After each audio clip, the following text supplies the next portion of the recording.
Muslims, I kid you not, 10 times more charitable. And I know for a fact, well, the circles that you and I both know, when it comes to giving to charity, to people that we don't even know, within 48 hours, we raised maybe 10 grand for that lady that we don't even know that needed, she was a widow, I think, needed a car to get her kids to school. And within 48 hours, we bought her a car, got it registered. But in Ramadan, it's like charity on steroids. Yes. I'm telling you, it's amazing. Yeah.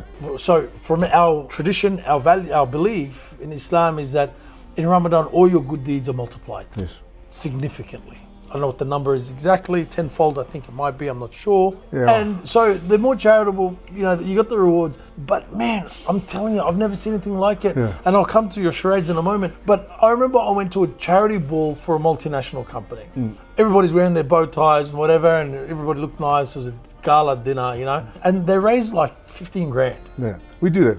And they were stoked, and everybody was like, wow. And I sat there and I thought, man, at one of our charity events, and they're not high net worth individuals, they're just local community members. Mums and dads. Mums and dads, nurse, a teacher, a taxi driver, maybe a doctor here and there.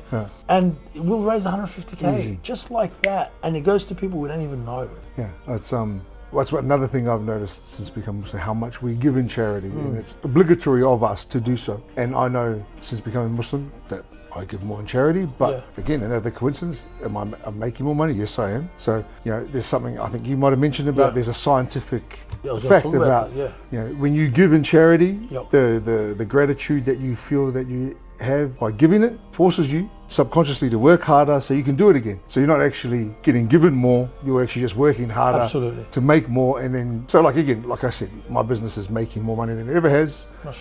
Being able to give in charity more than ever, like it, prior to becoming Muslim was still, you know, would still give, but wasn't part of my belief system. But I'll go, because I'm here obviously, previous to this was in Tanzania for charity work. Raised, it was about, let's say $25,000 Australian in round figures, probably a bit less, but let's use that as a number. Of that amount, like I've been Muslim now for just over 2 years. I'm 44, so I've been 42 years non-Muslim. So majority of the people that I know are non-Muslim. Fair enough.